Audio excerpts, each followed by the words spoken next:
I'm back. Okay. So this time I'm going to do uh, with pi up to the 19th integer, I believe.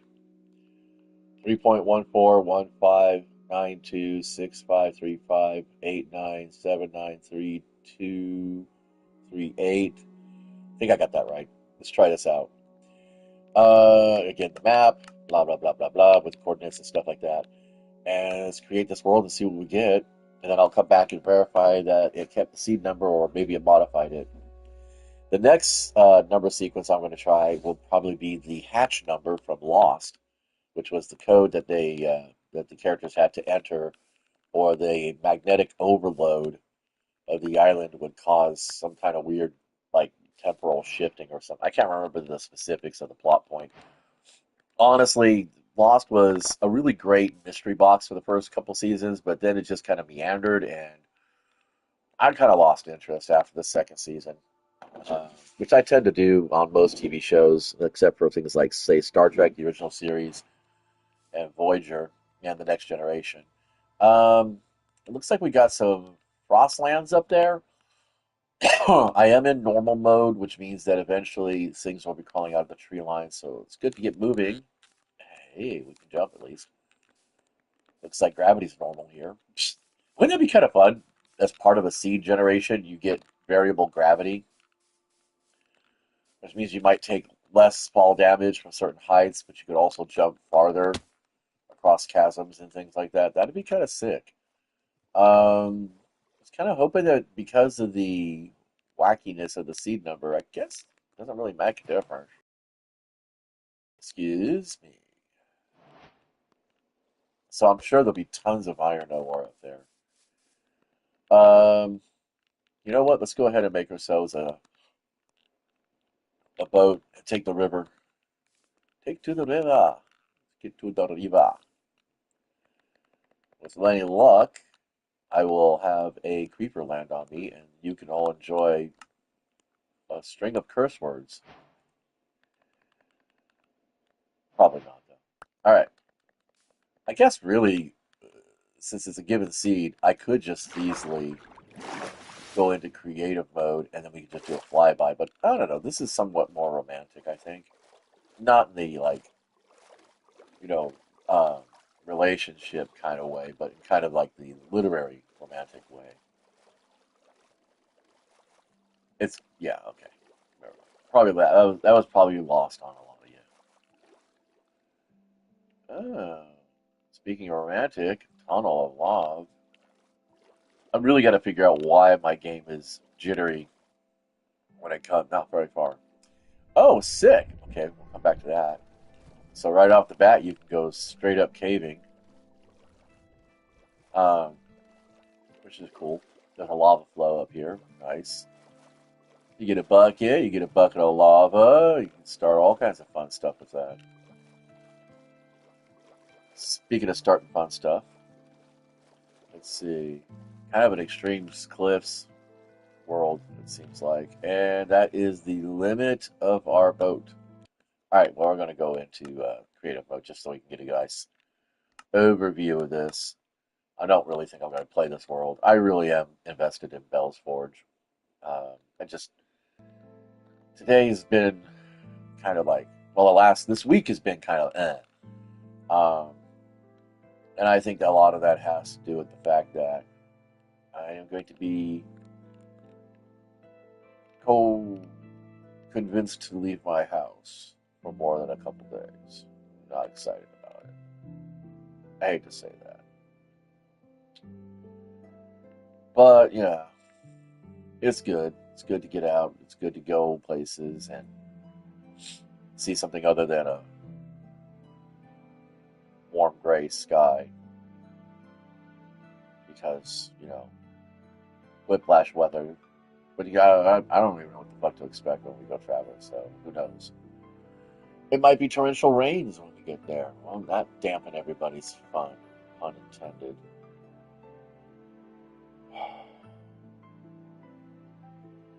It's kind of funny because when I was in my preteens, I was perfectly okay with digging around in my own backyard, just kind of chilling out, you know. High school, pretty much the same way. Um, there was only really a small percentage of the time that I had to walk my ass to school. Fortunately, I did live close enough that it wasn't too much of a hike. And I think that's the general plan when they set up districts and where you're supposed to be going to school. This is kind of neat. Kind of almost looks like a 8-bit character in its own right, you know? Kind of, but maybe I don't know. Whoops. Let's take a look. My dyslexia is really hard. Yeah. Also, the vertigo is strong today. Um, it's undiagnosed, obviously. Because, I mean, I live in America. We don't have health insurance. Why would I want to go to the doctors and spend 5 to 6 hours in a waiting room just for them to say, yeah, you're good. Don't worry about it. Get some more rest and drink more water, lose your weight. Yeah, that's like the battle cry. When you're Poe, that's what they say. Stop being a fat ass. Do more exercise. Drink more water. Who cares? Right? Okay, so we're heading back into the map because I did take a journey off the map. I don't know. It seems like a pretty meh world considering what the potentiality would be. Oh, Holy Ghost. Here we go. Nice. That's a pretty big sprawl of a village. Very nice. Oh, we could do something with this. There's the bell. Oh, fuck me, yeah. So it's a Tega village. Or actually, I don't know if you would call this a Tega village. I would call it a pine village, spruce village. Um, there's not a lot of snow in the area. It seems pretty decent, and it's pretty close to the spawn point. So you just take the boat and down the river, and then hike over a couple of mountains. I mean, you do have a climb to go through. Obviously, this is uh, pretty involved.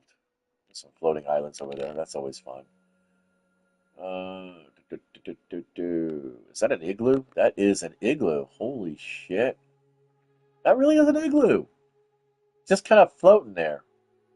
What the fuck? What the hell are we supposed to do with this piece of shit? Well, I guess not all of them will have a laboratory underneath them, so that's okay. Um, yeah, MatPat did a good thing about the.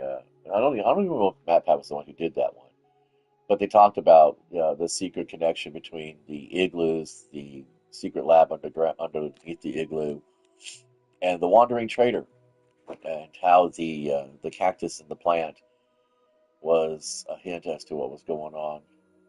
So, let's see. It's getting kind of low. I don't want to.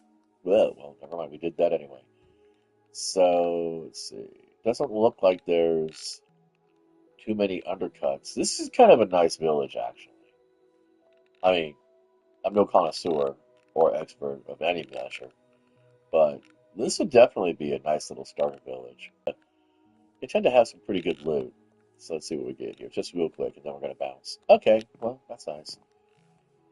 Wood is always useful, although there's plenty of it here. Probably, I think the one thing. Okay, maybe I overspoke my optimism. Um, my optimism did not match results. Yeah, that's not working. And let's see this one here. Yeah. Okay, nothing there either. This is not going to have anybody. This is the Mason's house. Yes. But yeah, I think I probably would cut the tree line back about 8 to 10 blocks away from the path, just as a general pattern kind of situation. Definitely want to re-strengthen these paths, reconnect them, and all that stuff. We got a little murder hole right there. I mean, in survival mode, you'd probably have to be working here with a buddy just to kind of keep everything under control. Somebody to watch for hostile mobs like creepers. Somebody to, be on your ass when it starts getting late and you are like still hanging out. I don't know. It's pretty nice. Let's go real quick to the south and see what else we can find. I like this idea that the western mountain range, the snow biome or cold biome area, looks like it's going to be another caldera, like a little mini valley in the inside. Let's hope it does. It's so cool. No pun intended. Actually, yeah, everything's intended. You got it. Yeah. Yo, shit. Damn, that's Hidden Valley. I don't know. Using pi as the seed number up to the 19th integer is, damn. Try it out. I would say this is probably really cool. That's gonna be a nightmare problem because there's a house down here. Oh shit. Does anybody pathfinder this? I don't think so. That's a big one too. Oh my lord. I would want to make this my base. Two emeralds, of course. I would definitely want to make that my base. Um, that's a mason. That's just a regular house. No blacksmiths, it seems. But damn, there's an undercut. You gotta get that taken care of. Let's see what's in here. Okay. Wow, talk about it. That's actually pretty cool. Two maps on this. I mean, two villages on this map. That's nice. Um, and one of the features that I've only found once before, well, it's on Bell's Forge map right now. And then, of course, you have the Nether portal. This is right off the spawn, so all you'd probably need to do is kill a few cows, make some leather boots so you wouldn't freeze to death by falling into the snow. That's so good. Damn, ain't that quaint? Yeah, you could definitely do some fun with this. All right, let's check out the further.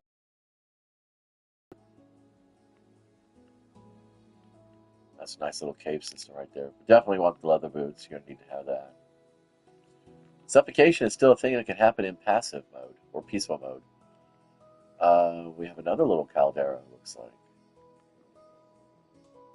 Nothing really in here. Some glow lichen or glow moss. More of that. So yeah, that just tells me that all these maps that I've been spawning that have had almost no villages whatsoever is all bullshit.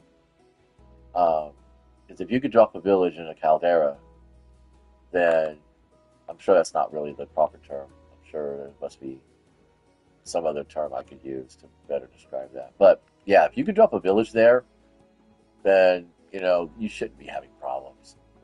We got a clock. Sweet.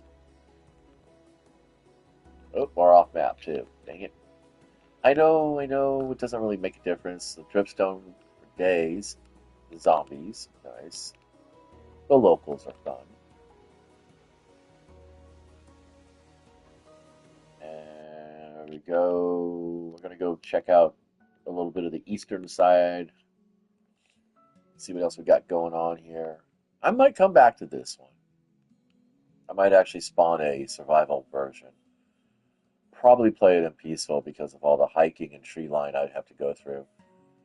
I just don't, like I said, I don't really feel like combat mode. At least not outside of the range of a couple of adversaries at a time. When you're hiking through this much terrain at the night with all this tree cover, you are definitely asking for it. There is a nice one. This is also these little like valleys or so, or whatever. Grottos? Gullies, I guess they're actually called. And here's our pillager base. Very nice. Yeah, pretty cool. So let's see, we got some pumpkins over here. That's pretty cool. Nice, always good for pumpkins.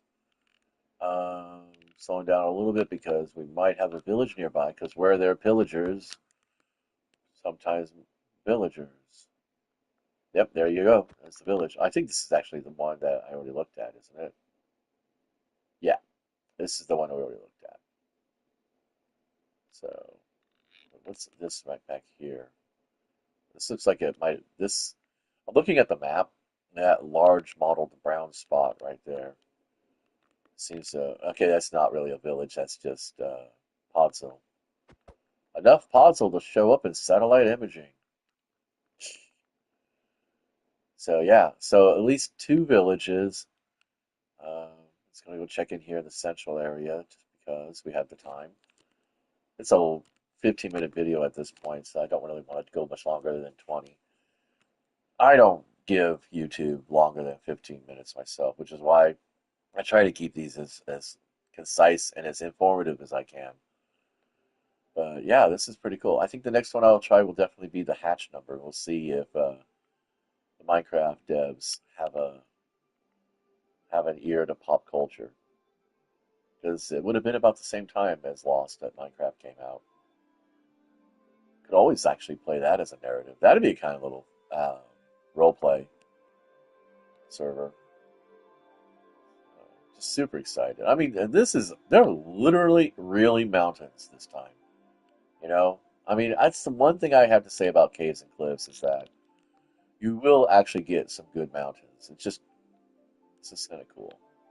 All right, so we're going to double check and make sure that we have this is an actual. If they kept the seed and didn't change it. Yeah, looks like they did it. Okay, perfect. All right, kids. Well, that's going to do it for now. Until next time, be nice and play well. And yeah, pick up some crazy numbers. And if you find anything super cool, you can go ahead and direct message me on PlayStation Network. It's Artist Poet. You don't have to leave a comment in the videos. I rarely read them, if I get any at all. Anyway, well, be nice.